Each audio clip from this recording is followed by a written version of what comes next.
सभी को नमस्कार मेरा, और सर को थैंक यू कि मुझे स्टेज पे बुलाया। मैं राजगढ़ अलवर से आई हूँ। मेरा नाम मिथिलेश मीणा है और मैं नर्सिंग ऑफिसर हूँ। जो सर ये प्रोग्राम कर रहे हैं वो बहुत अच्छा कर रहे हैं। जो ये विचारधारा डेवलप कर रहे हैं सर, ये गांव-गांव में और हर जिले में इसकी आवाज़ गूंज रही है। फेसबुक पे, सोशल मीडिया पे और वैसे भी विचार ये सारे भारत और राजस्थान के साथ साथ ग्रामीण क्षेत्र में भी गूंज रही है इसकी आवाज़। मैं सर को ये कहना चाहती हूँ कि सर जो आप ये मिशन चला रहे हो ऐसे ही आगे इसको चलाते रहिए और बढ़ाते रहिए। जो ये नैतिकता का पतन लोगों में आ गया है और ये धर्म के नाम पे लोगों में जो अंधविश्वास और तर्क को छोड़कर लोग बाग जो बेमतलब बेफजूल की बातें करने लग गए हैं, इनमें सुधार होना चाहिए।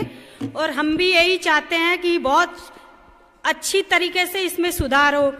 लोग आजकल मतलब अंधविश्वास में इतने आगे आ चुके हैं कि छोटी छोटी गुड़ियाओं के कोई सा भी क्षेत्र हो उसमें उनकी बलि दे देते हैं और धर्म के नाम पर मतलब अपना तन मन धन जो भी उनके घर परिवार में है उसको सब कुछ को वो त्याग देते हैं और बाबाओं और इनके चक्कर में आके पता नहीं कि वो क्या क्या कर लेते हैं, अपना सब कुछ बर्बाद कर देते हैं।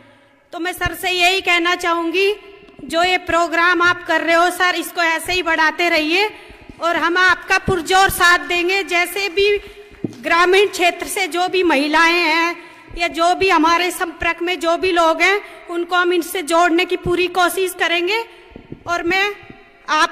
और मैं जो भी मेरे कांटेक्ट में है, जो भी हम जितना भी कर सकते हैं, हम सर का पूरा तहे दिल से साथ देंगे। जय हिंद, जय भारत। Good evening. आज मुझे इस स्टेज पे मौका मिला है। सबसे पहले मैं अपने चाचा जी का, प्रताप सारन का धन्यवाद करना चाहती हूँ। प्रताप सारन जो मेरे चाचा जी हैं दिल्ली पुलिस में, उनका धन्यवाद करना चाहती हूँ कि उनकी वजह से आज मुझे इस मंच तक पहुंचने का अवसर मिला। एंड पीछे जो किशन साहे जी हैं, मेरे अंकल की उम्र के हैं, तो मैं शायद अंकल बोलूंगी तो ज्यादा बेस्ट रहेगा।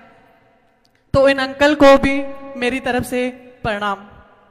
आज का जो इनका महान जो वाक्य मैंने देखा यहाँ पे आके कि मानवतावादी विश्व समाज की जो मानव है वो सभी मानव क्या है, समान है। क्योंकि मैं अभी वर्तमान में विनायक पीजी कॉलेज में असिस्टेंट प्रोफेसर हूँ हिस्ट्री सब्जेक्ट की। तो मैंने प्राचीन भारत, मध्यकालीन भारत एंड आधुनिक भारत तीनों को अच्छे से पढ़ा है। एंड इन सब चीजों के बारे में शायद मैं इनसे तो कम लेकिन कुछ तो जानती हूं कि हमारे समाज में पहले क्या होता था और अब हम उसमें परिवर्तन कैसे कर सकते हैं। क्योंकि मेरा मानना है कि सबसे पहले बदलाव कहां से हो सकता है, हम बदलाव स्वयं से कर सकते हैं। स्वयं से कैसे कि मुझे किस चीज में बिलीव है, मुझे खुद में विश्वास करना चाहिए और मुझसे बड़े जो मेरे बहन भाई है, मेरे माता पिता है, उनका क्या करना चाहिए, आदर सम्मान करना चाहिए। क्योंकि मेरा मानना यह है कि जो अगर इंसान कोई मूर्ति पूजा करता है, उसकी मूर्ति पूजा में कुछ भी नहीं पड़ा। क्योंकि हम माता पिता की पूजा करेंगे और उनका मान सम्मान करेंगे तो हमें इतनी ऊंचाइयां मिलेगी कि शायद ही किसी और को किसी पूजा पाठ से मिल पाएगी। क्योंकि हमें बचपन से सिखाया गया था, दादी जी थे जो हमेशा पूजा पाठ में इतना ज्यादा बिलीव करते थे और हमें समझाते थे कि बेटा तुम भगवान के इतने रुपए का प्रसाद चढ़ाओगे, तुम्हें ये मिलेगा, तुम्हें वो मिलेगा। मम्मी वगैरह, चाची वगैरह सब है यहाँ पे, उन्होंने भी हमें यही समझाया है। लेकिन हम नहीं मानते इस चीज को कि ऐसा कुछ होता है। क्योंकि अगर इन सब से सब कुछ होता तो पता नहीं हम कहां पहुंच जाते। और मेरा मानना यह है कि मैं पीएचडी कर रही हूं, अगर मैं भगवान की पूजा पाठ करती और इन सब में बिलीव करके चलती तो क्या मेरी बिना पढ़ाई के मेरी पीएचडी संभव थी? क्या मैं असिस्टेंट प्रोफेसर बन सकती थी? क्या मेरा नेट जेआरएफ हो सकता है? क्या आप में से कोई सहमत है इस चीज के लिए? नहीं। तो क्योंकि हमें कुछ भी बनना हो, हमें स्वयं को क्या करनी होगी? मेहनत करने के लिए क्या है? दिन और रात एक करना होगा, चाहे वो बच्चे हो चाहे वो बड़े हो। और लास्ट में बस मैं इतना सा कहना चाहूंगी कि हमें अपने विचारधारा को बदलना है, अंधविश्वासों को समाप्त करना है, साथ में ही अपने माता पिता का सम्मान करना है। जो गवर्नमेंट कर्मचारी है चाहे प्राइवेट कर्मचारी है, जो अपने माता पिता को टाइम नहीं देते, उन्हें अपने माता पिता को वृद्धावस्था में पूरा टाइम देना चाहिए और उनके साथ में रहना चाहिए, ना कि उन्हें किसी आश्रम में छोड़ना चाहिए। क्योंकि एक माता पिता के 4 या 8 बच्चे होते हैं, तब भी वो उन्हें क्या करते हैं? पालते हैं। लेकिन क्या हम अपने माता और पिता 2 को भी नहीं पाल सकते कि उन्होंने हमें इस लायक बनाया और हमने क्या किया उनके लिए? उन्हें वृद्धावस्था में क्या किया? वृद्धाश्रम में छोड़ दिया।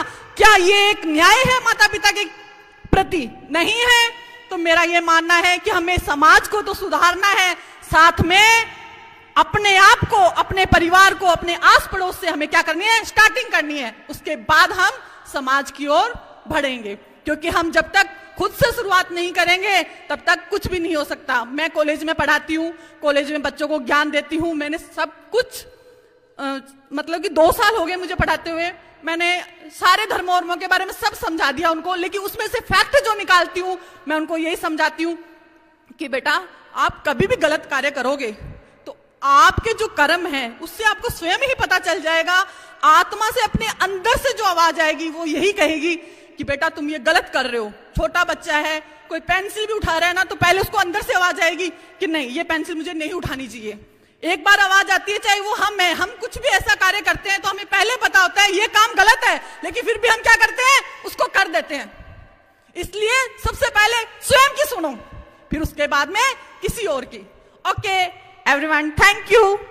नमस्कार, मेरा नाम सुहीना बेनीवाल है और मैं कक्षा 9वीं में हूँ। वैसे मैं यहाँ अपने नाना जी के साथ आई थी, मगर आप सभी लोगों को इतना उत्साहित देखकर मेरा भी मन कर गया कि मैं भी कुछ आकर बोलूँ। तो आप सभी को बहुत बहुत धन्यवाद। आज मैं आपके सामने एक ऐसे विषय पर बात करने आई हूँ जिसे सुनकर आपके चेहरे पर भी मुस्कान आ जाएगी और दिमाग में सोचने का नया कोना भी खुल जाएगा। जैसे कि आप सब जानते हैं, मानवतावादी समाज और अंधविश्वास, और हाँ, बात करेंगे नास्तिक होने की खूबियों की भी। देखिए, इंसान जब पैदा होता है तो उसके 2 चीजें मुफ्त में मिलती है, एक तो रिश्तेदारों के ताने और दूसरा अंधविश्वास का किट। मतलब नजर लग जाएगी, बिल्ली रास्ता काट गई तो काम खराब हो जाएगा, और नाखून रात में मत काटो वरना घर से लक्ष्मी चली जाएगी। अब बताइए, क्या लक्ष्मी जी के पास इतने फालतू काम है कि वो नाखून देखकर भाग जाएंगी? लेकिन हमारा समाज इन बातों को इतनी गंभीरता से लेता है जैसे बिना नींबू मिर्च टांगे गाड़ी चला ली तो ब्रेक ही नहीं लगेगा। अब आते हैं मानवतावादी समाज पर। यहाँ किसी चीज को सही गलत मानने का आधार तर्क होता है, न कि पंडित जी ने कहा था, इंसानियत, सहिष्णुता और विज्ञान पर विश्वास इस समाज की नींव है। मतलब आप अपनी जिंदगी की दिशा नक्षत्र देखकर नहीं बल्कि अपनी मेहनत से तय करते हैं। और बात करें नास्तिकता की, तो नास्तिक वो लोग हैं जो कहते हैं, भाई मेरे अच्छे या बुरे दिन के लिए शुक्र या शनिदेव नहीं, मैं खुद जिम्मेदार हूं। और आपको एक मजेदार किस्सा सुनाती हूं। एक बार मैं एक दोस्त के घर गई। उसकी मम्मी ने कहा, बेटा पूजा कर लो, परीक्षा में अच्छे नंबर आएंगे। मैंने कहा, आंटी अगर भगवान से नंबर मिलने लगे तो 90% नंबर वाले बच्चे मंदिर के पुजारी होते। एक मानवतावादी समाज में यह सोचा जाता है कि इंसान का चरित्र, उसकी मेहनत और सोच ही उसकी सफलता तय करते हैं, न कि कोई टोना टोटका। यह हम लोगों को प्यार, समानता और तर्क की बात सिखाते हैं। तो दोस्तों, अगर हम एक बेहतर दुनिया चाहते हैं तो हमें मानवता, तर्क और विज्ञान की ओर बढ़ना होगा, और हाँ, अंधविश्वासों को पीछे छोड़ना होगा, वरना एक दिन ऐसा आएगा जब लोग कहेंगे बिल्ली ने रास्ता काटा तो वाईफाई नहीं चलेगा। धन्यवाद। मानवतावादी विश्व समाज के संरक्षक mister Kishan Sai sir, Barala family एवं उपस्थित मेरे सभी भाई बंधु, हमारा यहाँ पर विषय है अंधविश्वास मुक्त वैज्ञानिक दृष्टिकोण युक्त जाति पाति विरोधी समाज, परंपरागत धर्म विहीन। तो आजकल देखने में आ रहा है कि आजकल अखबारों की हेडलाइन सुनने में आ रही है, देश में लोग मंदिरों में मस्जिद ढूंढ रहे हैं, मस्जिदों में मंदिर ढूंढ रहे हैं। क्या हमारे देश की यही एक बड़ी समस्या है? यहाँ इंडिया है, यहाँ पर हर गली मोहल्ले में मंदिर है, हर गली मोहल्ले में मस्जिद है। हमारे देश की प्रमुख समस्या गरीबी, बेरोजगारी और बहुत सी समस्याएं हैं, लेकिन लोग धर्मवाद को, जातिवाद को बहुत ही तूल दे रहे हैं, जो कि एक बहुत ही विकट समस्या है। जातिवाद समाज में एक कैंसर की तरह फैला हुआ है। जातिवाद से आए दिन सुनने में आता है लोग अपने समाज में ही शादी संबंध करना चाहते हैं, जबकि बहुत से लड़के लड़कियां अपने मनपसंद जीवन साथी को पाना चाहते हैं। और बाद में सुनने को अखबारों में आता है कि लड़के लड़कियों ने ट्रेन से कट के आत्महत्या कर ली, इस तरह से। और बहुत सी बातें भी सुनने को आ रही है कि पत्नी ने अपने प्रेमी के साथ मिलकर के और अपने पति की हत्या करवा दी। तो लोग बाग समझते हैं कि हमें अपनी जाति में शादी करनी चाहिए, जबकि अगर दो इंसान कोई भी जाति के हो, अगर साथ रहना चाहते हैं, जीवन जीना चाहते हैं, तो जाति, इसके लिए एक जाति का होना जरूरी नहीं है। गोत्रवाद भी बहुत फैला हुआ है। करौली में एक मामला सामने आया, जाति तो दोनों की एक ही थी, मीणा ही थे, लेकिन उनके गोत्र मैच हो रहे थे, तो घर वालों ने उन्हें परमिशन नहीं दी कि अगर तुम एक गोत्र में शादी करोगे तो हमारी समाज में नाक कट जाएगी। तो दोनों युवक युवतियों ने मिलकर के और ट्रेन के सामने कट करके आत्महत्या कर ली। अब सोचो कि जो उनके माँ बापों से जाकर पूछो कि उन पर किस तरह से क्या गुजरी होगी, क्योंकि उन्होंने उसको परमिशन इसलिए नहीं दी क्योंकि उनका गोत्र मैच कर रहा था। उनकी समाज में उन्हें नीचा देखना पड़ता उनके माँ बाप को कि इन्होंने देखो एक ही गोत्र में शादी करके और गलत काम किया है। तो मैं तो बस यही कहूँगी कि हम धर्मवाद, जातिवाद, गोत्रवाद, इनसे परे हटके जीवन जिए और जो भी अंधविश्वास समाज में फैले हुए हैं, पुरानी जो रीतियाँ कुरीतियाँ हैं, उनको त्याग करके नए विचारों से 21वीं सदी है, वैज्ञानिक दृष्टिकोण से हम जिंदगी जिए। बस मैं इतना ही कहना चाहती हूँ। आप सभी को नमस्कार। मेरा नाम भानु है, मैं कंपटीशन की तैयारी कर रही हूँ। मैं सर से 2018 से जुड़ी हुई हूँ और सर की जो बातें हैं उनको फॉलो करती हूँ, मेरे घर में भी बताती हूँ, मेरे जो साथ के सहपाठी हैं उनके साथ भी बताती हूँ।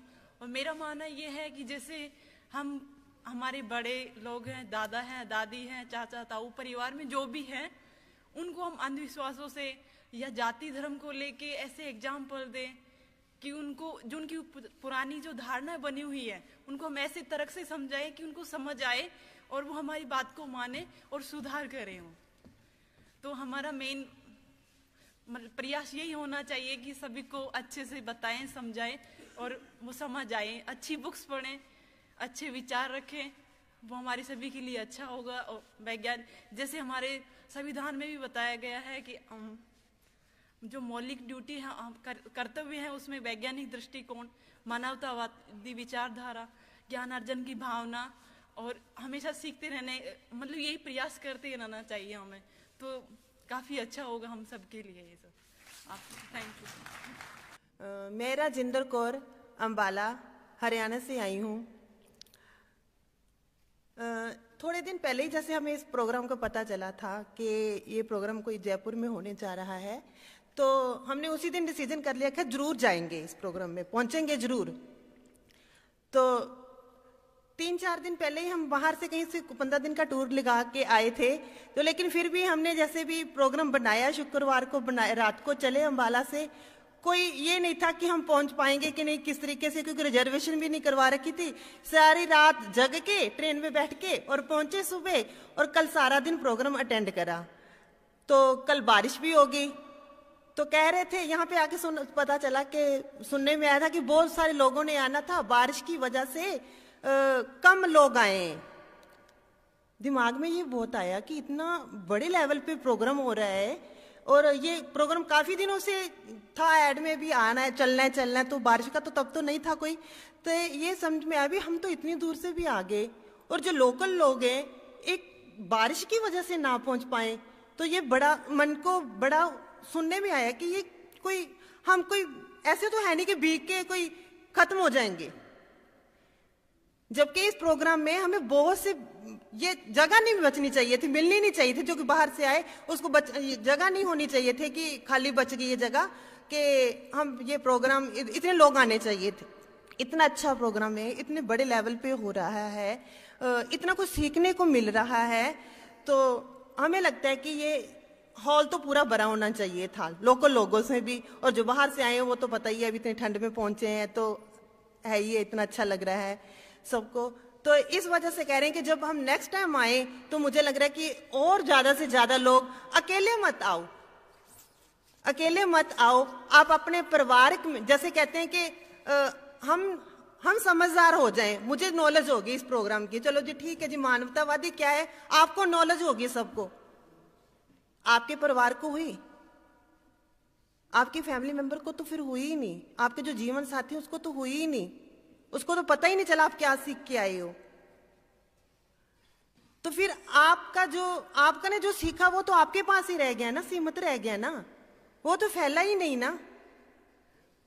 तो आप चाहे वो आपकी बात को माने या ना माने, आप किस तरीके से भी आप उनको इस ऐसे कार्यक्रम में लेके जाओ, तो आप आओगे, आपके साथ कोई और एक जन आपके घर का मेंबर आएगा, तो ऐसे ही गैदरिंग बढ़ेगी, और ऐसे ही हम एक से एक 2 नहीं होंगे, 1 से 11 हो जाएंगे।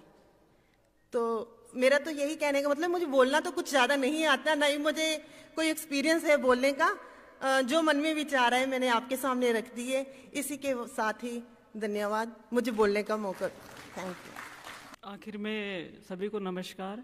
मैं आप सभी लोगों को तहे दिल से धन्यवाद कहना चाहूँगी कि इतनी सर्दी में अपने ही प्रोग्राम में आप सभी ने अपनी मानसिकता यहाँ आके शेयर की, और मतलब इसको बाहर जाके अपने को भूलना नहीं है कि इसमें अपन ने 24 घंटे बिता दिए साथ में, और तो बाहर जाके अपन अपनी दैनिक दिनचर्या में लग जाएं, वो भी ज़रूरी है, दैनिक दिनचर्या भी, लेकिन इसको अपने क्षेत्र में हम कैसे फैलाएं ये सब आप लोग सब बेहतर जानते हैं। इसमें किसी को सुझाव की या मशवरे की ज़रूरत नहीं है। तो मैं चाहूँगी कि सभी अपने क्षेत्र में इस मानवतावादी संगठन को फैलाएं और एक नए मानव का निर्माण करें, अंधविश्वास वैज्ञानिक दृष्टिकोण अपनाएं। धन्यवाद।